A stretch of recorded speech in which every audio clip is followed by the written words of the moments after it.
You. That is my friend Neil on the wave. Okay, so, hi guys. Bad hair day. I'm going to talk to you today about fears, all right? There's lots of fears that people have throughout their surfing journey. I've broken them down for you here on the board. You can't see it because it's backwards on the camera, but I'm just going to point them out one by one and then just talk a little bit about them. I go into a lot more detail with my coaching, but I'm just going to give you a general overview and try and debunk a lot of the fears that most people have. So with all the hundreds of students I've had, there is, generally speaking, very, very common repetitive fears that most people have. So what are they? Number 1, drowning. Number 2, getting hurt. Number 3, being taken out to sea. Number 4, the takeoff. And number 5, sharks, okay? All right, I'm not even gonna entertain number 5. That was just a joke, really, okay? You shouldn't be afraid of sharks. It's probably because you watched the film Jaws, all right? You're not gonna get eaten by a shark. All right, so let's tackle number 1, drowning. All right, so that really comes into fear in people's minds when they're having a hold down, or the washing machine as we call it. So they're being tumbled by the wave. Either they've fallen off and they're tumbled, or they're on the inside trying to get out and they're just getting tumbled by the waves. Okay, so what I do with my students is I get them to hold their breath. I say, right, I want you to hold your breath now, go. And then I count up to 10 very slowly, okay? And then I say, okay, now let go. I was like, right, you just held your breath easily without even taking a big breath in for 10 seconds, all right? The longest you're gonna need to hold your breath when you're getting tumbled around out there is about 2 to 3 seconds. 3 is probably a maximum for small waves, all right? The only time you'd ever need to hold your breath for around 7, 8 to 10 seconds would be massive waves, all right? We're talking triple, like 18-foot, 20-foot face waves, okay, for that kind of long breath hold. So it is a bit of an irrational fear. It's really just the brain going into panic mode because you're not in control. And this is just something that you just have to get used to. And you do, right? As a surfer, you just have to kind of relax into it. Let the wave take you a bit. Don't try and fight it or try and swim up to the top. Just let it take you for a second. It'll let you go and keep going, and then you'll come up to the top, okay? The other thing about drowning is if you happen to be out there, you know, without a board, like swimmers can drown because they get too tired or they get panicked in a rip current, okay? You have a surfboard, right? So always hold on to your surfboard. If you're super tired, don't think that you should abandon it, all right? That's your life raft. And if you're really afraid, jump on it, lie on it, and boogie board your way back in. You can go in anytime there's out on the waves. The waves will always take the board back into the beach, all right? So number 2, getting hurt, right? This has different categories. Getting hurt because the board is hitting you, or you're hitting someone else, or someone else is hitting you, or you're hitting the bottom, okay? These are all the fears that people have with surfing. All right, so let's do number 1, the board hitting you. Now, this is really actually the most injuries is your own board hitting you. And this comes down to board control, okay? So it is really essential that you get taught properly from the beginning when you first paddle out to green waves how to do a turtle roll. And you just need to practice and practice and master that so that you're holding on to that board properly, protecting with the arms and elbows there so the board's not even hitting you in the head when you're rolled under. And if you're holding the board is not hitting you, okay? Lots of people think it's the other way around and they let go of the board. That's when the board is loose and can be taken up by the wave, and it's generally when it hits you, okay? Or it can be hitting someone else. So for other people's safety, learn about board control, all right? There's much more I can go into that, and that's what I do with my coaching, but now I'm just doing a general rundown, okay? The second one, you hitting someone else, okay? If you're hitting someone else, it generally means that you're riding the wave and then you plow into someone else. Unfortunately, it's the other person's fault if this is the case. If you're on the wave, you have priority. Everybody else should move out of the way for you, okay? And if those people are paddling out and they're in your line, you generally have enough time to see them and like dive off at the last second, which means your board could end up hitting them, but you're probably not gonna hit them. And you can dive off out the way, but it's kind of their fault. And you have to have this in mind. Otherwise, because we're getting more crowded out in surfing in general in the world, you can't be afraid of what everybody else is doing, okay? If you're on the wave, you have right of way. You've just got to hope that everybody else moves out your way. But again, it's their fault. So don't hold back because of other people. They have to learn to move out of the way. And that's where surf etiquette comes in. All right, there's a lot we can say about surf etiquette. That can be a whole nother video. But if you understand it properly, then you'll understand you're in the right of way. And then coming on to someone else hitting you, this is all to do with surf etiquette, okay? How you move in the water, how you move out of the way for the surfer coming in, riding that wave. You'll always sacrifice yourself into the white water, okay?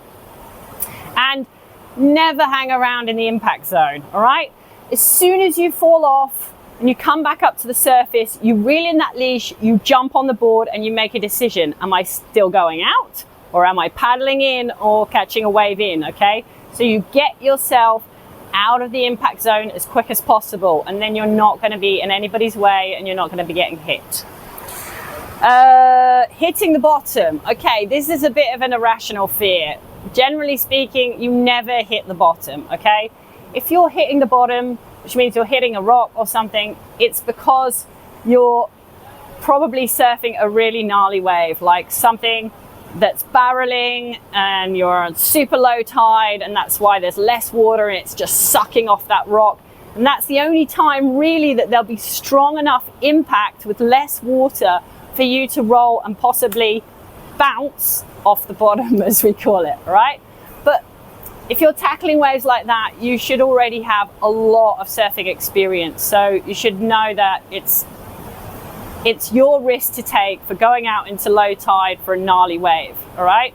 Now, if you're just surfing regular waves, you're not really ever going to hit the bottom. And if you want to be sure, like, it could happen on a beach break, not on a point break generally, on a beach break at super low tide, all right? So just, if you don't want to hit the bottom or bounce off the sand or anything, avoid low tides. It's the easiest thing to deal with. Just go out in mid tides or mid to high, okay?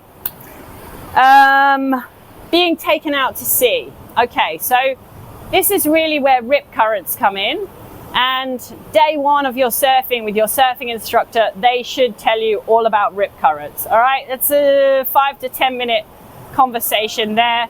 But the general rule is the ocean is not going to take you right out into the middle of it in a rip current, all right? Rip currents pretty much just die down beyond the back line of waves, okay? So again, it's a kind of irrational fear, but it's really one that swimmers have more often when they see that they're being taken out and they haven't paddled out, right? Rip currents, also the feeder part of it will take you sideways, all right? So you're going to feel that pull. Now, if it's the general rule is with currents is the bigger the waves, the stronger the current, okay? So if it's really big waves, you should be experienced anyway and know how to deal with currents. But if you go out and you're worried about currents, just have a marker on land, so something that's not moving, that you go out opposite, and then you just, as you paddle out, you just keep a look over your shoulder and see where that marker is. Now, if that marker's suddenly gone 50 meters that way very quickly, you know it's a strong side current and you can make a decision, is this too much for me, or do I just want to turn around and ride the wave back in? You know, it's too strong, maybe just forget about it, okay? But rip currents aren't something to be afraid of. But there is more to talk about, but that's something that your surf coach should go into a lot of detail with. The takeoff. Okay, everybody has adrenaline when they're on the takeoff. This is part of what makes surfing so exciting, is that the kind of roller coaster feeling of the drop over the top. Okay, now in the beginning your brain goes into fight or flight mode in this, because it's like, what are we doing? Bail out of this. This is crazy. Okay, now the only times you're really going to get hurt on the takeoff is if you don't commit.